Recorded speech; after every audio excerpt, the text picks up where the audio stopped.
premlčacia doba začína vždy plynúť momentom znásilnenia tej ženy.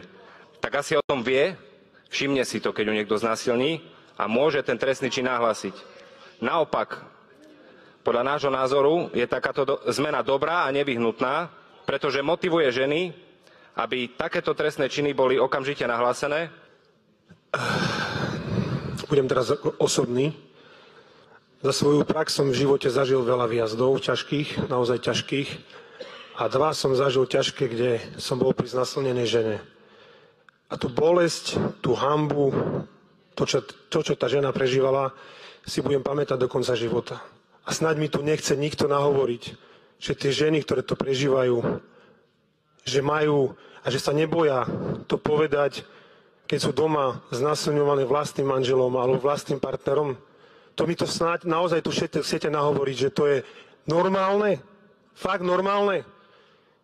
Viete, keď to je ťažké sa tvoriť také žene do očí. Akože vážne, toto normálne vy ste vážne. Ja som akože tu počul za tie 2 mesiace všetko už, ale toto je hanba.